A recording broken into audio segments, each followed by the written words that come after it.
Hi, welcome back. Just like we would set up in our normal classrooms, the classrooms we would have when we were in person with students, teachers set up routines and structures to help create predictability, help create ways to set up for norms of interactions. And so we need to make sure that in our remote learning environment, we have routines and structures that help kids understand how the learning is going to happen, allow them to know the predictability of those structures, and helps them think about how they're going to interact. So here are a couple pieces that we want to ensure are in place as we continue with remote learning. First, it's really important that we set up norms. How are we going to be interacting in virtual meetings and on online interactions? How are we going to be participating in online and offline learning? And how do we kind of manage the work and timelines and assignments? So what kind of norms can you set up in your classroom with students about how everyone wants to be treated, how we'll commit to the learning, and how we will engage with one another? This is really important. And yes, it can kind of be one of those warm and fuzzy pieces, but it really does help us think about how we're going to interact so that we can maximize learning. Even within the virtual meetings I'm having with district level leaders or building administrators or central office, we've been working on establishing some norms of how we're going to work. And some of the norms we had in place when we were doing in-person meetings needed to shift to an online learning environment. So if kids are stepping out, the dynamics aren't what you're hoping them to be, think about a process for setting norms. We also want to make sure that our remote learning is occurring within some sort of digital classroom, some sort of platform in which we can provide communication as well as access to learning experiences. And we know majority of our K-12 staff have been utilizing Google Classroom and or Clever to set up their digital platform. And then you've been layering on different apps and tools to be supportive of online instruction. Some of you might have, during the last rollout of academic reinforcement enrichment, started to dabble with some of these other apps and tools. And you might think about what of those tools you're going to stay with, but then what else might you layer in to help your learning with your students? And we, as always, we have tech support FAQs by topic, and we have a new resource that allows you to look at the different apps that are available and what their purposes are. So it might help you think about matching the tool to the types of tasks that you want your students to do.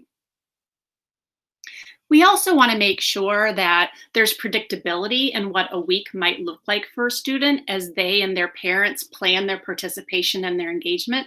So we're going to continue to ask staff to share out ahead of time 3 to 5 days of lessons so that people can plan forward and consider how they're going to participate. We do have a lesson plan template for K-5 that's required and recommended in terms of what components it has, as well as a 6-12 lesson plan template. And we'll be sharing those in the K-5 specific video as well as the 6-12 specific video. But it's really important that we're communicating out what our learning experiences are going to look like so people can manage their time. And what will be different is as you're planning these lessons, you're going to really be focusing as PLCs on a common set of essential standards that will have been identified by a course, department, or grade level. So it's going to be important that as you think about your lesson planning, that you look at the essential standards you're targeting, thinking about what the learning targets are. What does it look like and sound like to engage in that standard as a student? And what would it look like to show that you have understanding of that standard so that you as a PLC can think about as you're creating your 3 to 5 day lesson plan outline, how are you going to sequence tasks in order to meet that learning target or that essential standard. So you'll be thinking about what kind of common tasks you're going to use across a grade level or across the course, to help your students. In addition, it's going to be really important for us to think as we do our lesson planning and create our lesson plans for the week that people have a common understanding of the length of time we are expecting students to be engaged in. So we are borrowing from the Illinois State Board of Education's Remote Learning Experience Expectations Plan, some time recommendations on how long we would expect over a course of a day a student to engage. So as you look at this, you'll find that pre-K, kindergarten, and up through the grade bands have minimum and maximum expected instructional. We are going to target anywhere between the minimum and the minimum plus 15.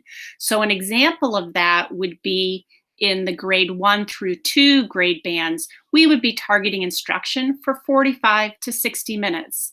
That doesn't mean a student has to sit down for 45 or 60 minutes in one setting to do it. They could do it in smaller chunks throughout the day.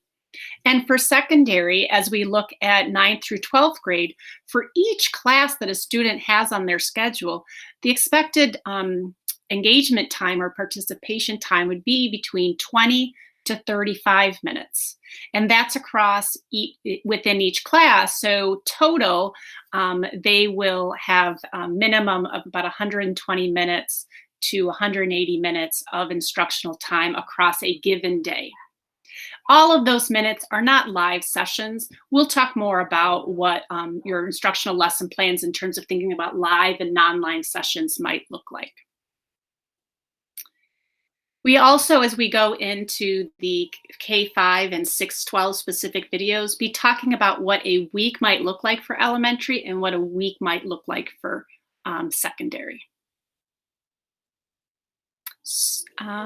Also, as we think about routines and structures to engage students in, it is important that there is a balance of real-time sessions, 1 to 2 planned kind of live sessions with students in order to deliver content, mini lessons, provide feedback. I'm going to stop there because I'm actually going to go over that in the next piece.